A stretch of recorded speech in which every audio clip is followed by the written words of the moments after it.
Okay, so now it's time to get going on the kirti. We're going to lay the kirti up on the walls first, so you can see what Brian's doing here. He's going to put kirti over the drywall. Now, drywall is just one of the many substrates that's suitable to bond kirti to. So you can see what he's doing. He's sort of doing a spotting of the thin set in several areas. Brian, is there any particular reason why you're doing that? Yeah, I'm placing quite a bit of mortar on the wall here. And then afterwards, I'm going to use the flat side of the trowel to what we call burn in or key in the thin set into the board. It gives it a little drink or moisture to the board. And then I'll come back and finish off with the notch. This way, the thin set won't be too dry when I'm ready to put the kirti on the wall.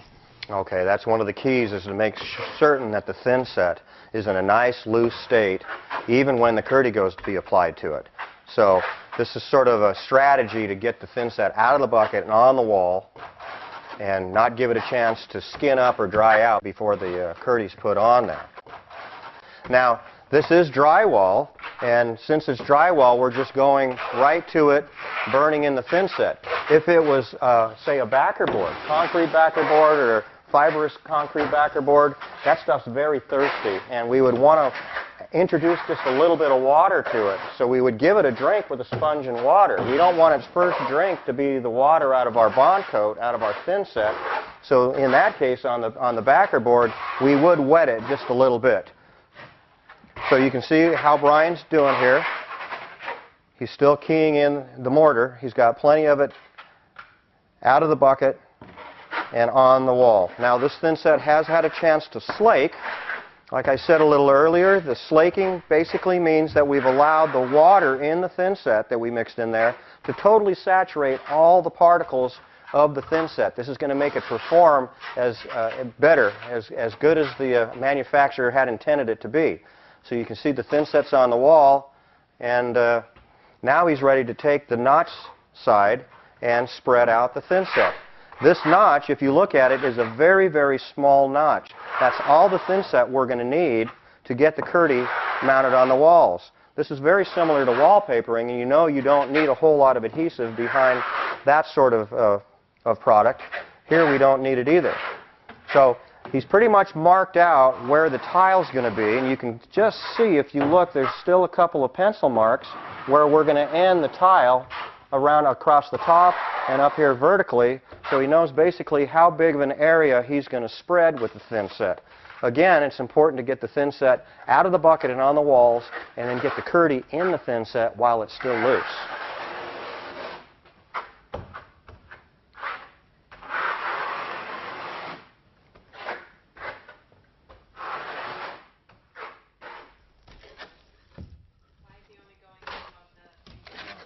Brian, I notice here that where you're spreading the thin set, you're only going, what, about 6 or 8 inches higher than where the shower head's going to come out? Why did you choose that spot and put that pencil line there? Well, this is basically where we're going to finish the tile, but if I were going higher, let's say to the ceiling, then I would continue with the kirti, so I'd waterproof entirely where the tile was going to go. Okay, so wherever tile's going to go, that's where we want to see the kirti. But I believe the requirements of Schluter Systems is that we only require that the kirti go just above the shower head if that's all the higher the tile is going to go. Is that right? Right. Okay.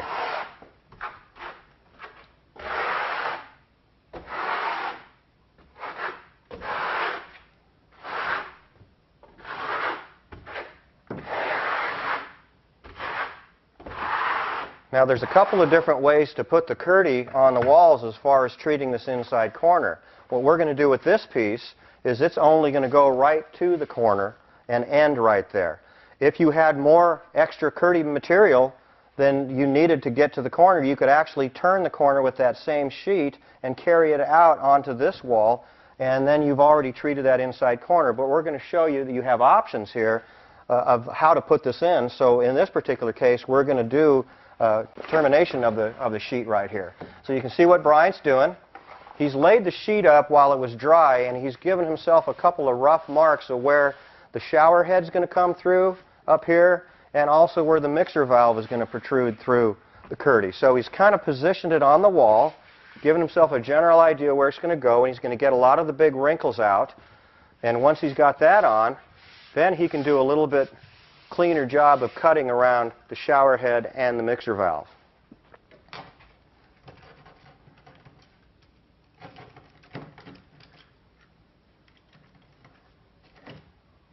Now, Brian, I notice you're not being too clean or neat about that.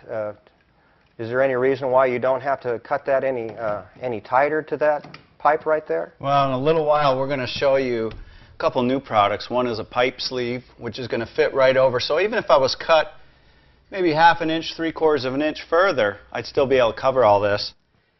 And when we get to the mixing valve seal, or mixing valve, we also have a seal that we can go over this. So if my cut's a little bit bigger, it's not going to be a problem. Okay, so what we're doing now is we're using that plaster guard that came with the shower mixer valve as sort of a template or a guide, so we know how much kirti we're going to cut out right now, get it out of the way so that when we go to lay the kirti up on the walls and get it on smooth and make sure it's firmly embedded in the thin set, that we don't have that mixer valve getting in the way. So you can see the technique here. What Brian's using is a flat knife, a wallboard knife, a broad knife, different names for it here, and he's using that. As you see, he's getting the kirti firmly embedded in the thin set, and there is a little residual thin set that he's chasing out to the edges. The whole idea here is to get all the blisters and bubbles out from underneath the kirti. If you look at the kirti very closely, you can see some notch trowel marks right through the membrane. We know that what's going on there is the kirti is actually sitting up or stilting up on top of the notch marks that we put on with the notch trowel, and we want to knock those notch trowel marks down and get that thin set to flow so we have a continuous bond between the kirti and the substrate, this being the sheetrock or the drywall behind it at this point. Now, you don't need a whole lot of pressure to do on this, I don't think, Brian. It doesn't look like you're pushing very hard. No, just kind of guiding the knife across, just making sure it's nice and even.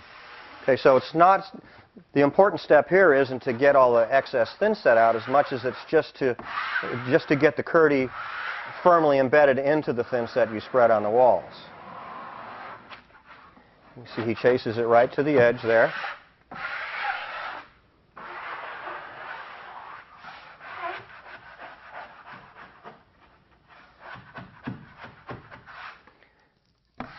Brian, I've noticed when you look at the kirti, many people will notice that there's printing on on the kirti here. Does that mean this is the top? Is there a front side or back side to kirti? No, the kirti is the same on both sides. There is no top or bottom. So it just happens that when we installed it, we've got the writing this way. You might bear in mind that the printing that's on here has actually got some of our codes and compliance numbers on here. So if you're going to have a building inspection, a lot of time the building inspector isn't familiar with kirti, and that would benefit both you and them to have that printing out there so they can see that it actually meets those different requirements.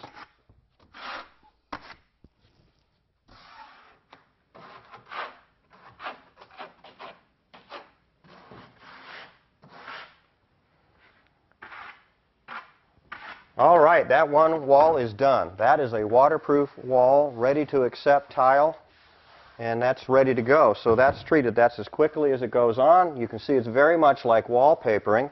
It's firmly embedded in there, and if we pull back a little section of it here, we can see the type of bond we got underneath there.